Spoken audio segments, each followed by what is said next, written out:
Hi everybody. I want to talk about the Hermit today, and I had a reading with someone recently, and the Hermit that played a big part in her reading, and it was very interesting. I'd like to tell you a little bit about it. Now, this woman, she is very intuitive in her own right, and she does spend a lot of her time, with working with crystals, and you know, um, she does her own card readings and things like that. So she's very keyed into that part of herself. The reading was really more about her, like her social life and kind of, or maybe like a lack of it, But the Hermit did come up. But I want to tell you something else that I found that happened. As I said, she was very intuitive, and I had mentioned something to her. Now, where I live, the last several years, the spraying has been so bad here that the sky is very different than it ever had been. My whole life growing up, it looked kind of a certain way in the different seasons, and now it is completely different. And I've noticed that, like I said, over the past 5 years, and I've done quite a bit of looking into that, researching and talking and writing to people about that. I think it's extremely important. Also, the weather patterns are so different here. And I had just made a little comment to her about that. Very briefly, I didn't want to get into anything too heavy, but she really had no idea what I was talking about. To her, it was just like, oh yeah, I guess it's a little gray today. Now, this is a woman who's really intuitive, and I'm not being disparaging about her. She's a lovely woman.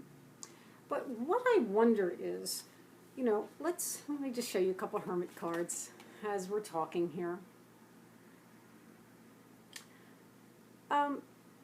Do you think that we can be intuitive and that we can get into the deeper parts of our own divinity and our own intuition without knowing what's going on in the world? So the Hermit is a seeker of truth. Now, of course, by this time in the journey, we've learned quite a bit.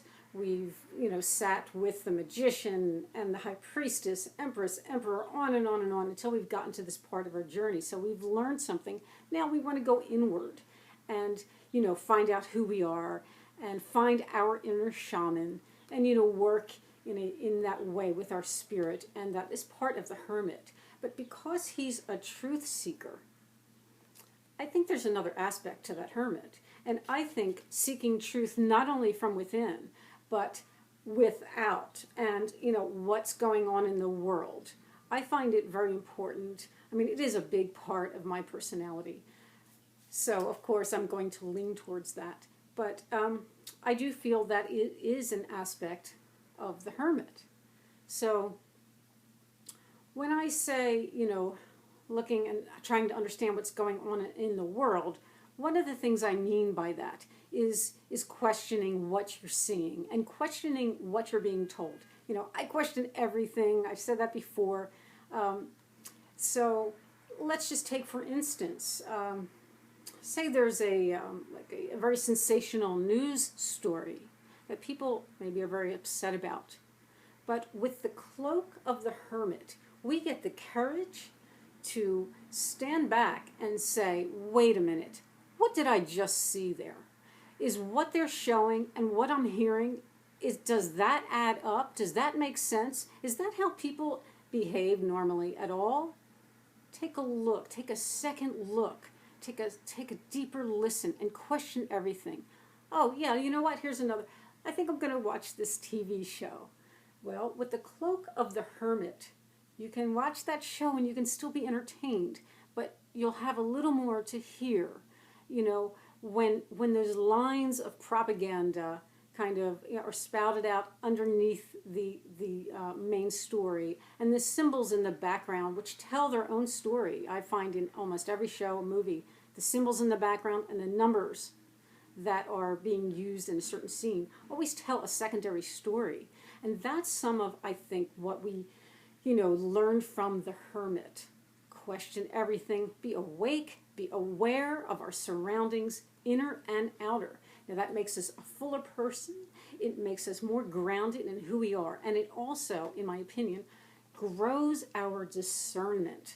So when we have knowledge and intuition, something to stand on, then our discernment can grow. And what I mean by that, then when you look at that news story or you hear something on the internet, it'll start to get a little quicker, and you'll say, oh, that does not seem right to me.